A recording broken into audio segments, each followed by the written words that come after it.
Donc, premier point, un ânon qui est le symbole de l'humilité, du service, d'être disponible, de se mettre à disposition. Mais deuxième point, qui est encore plus important que le premier, ou en tout cas tout aussi important que le premier, c'est un ânon qui n'a jamais été monté. Alors, pourquoi cet ânon-là, dans la prophétie, pourquoi cet ânon-là ne devait jamais avoir été monté par quelqu'un?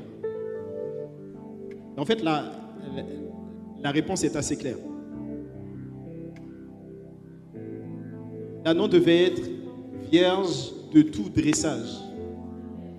C'est-à-dire qu'il devait être vierge de tout contrôle humain. Pour une seule raison. Parce que Dieu est le Dieu des prémices. Parce que Dieu veut être le premier en tout.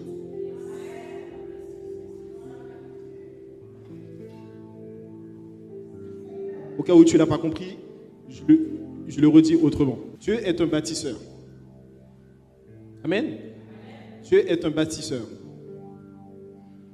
Et généralement, tu peux parcourir la Bible et tu peux même parcourir ta vie. Tu te rendras compte que Dieu a un principe. Ça, je me suis rendu compte de ça et heureusement très tôt dans ma vie.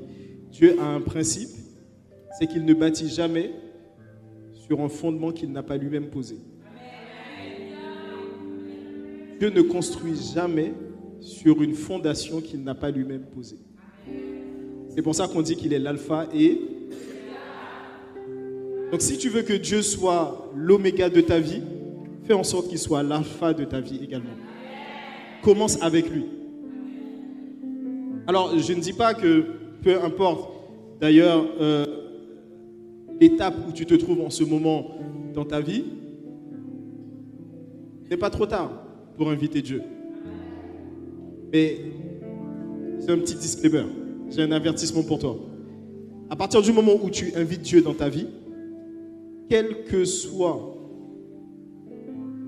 ce que tu es en train de faire, à partir du moment où tu dis à Dieu, Seigneur, j'ai besoin de ton aide, j'ai besoin de ton avis, j'ai besoin que tu me donnes un conseil, qu'est-ce que je dois faire dans telle ou telle situation, attends-toi à ce que Dieu casse tout.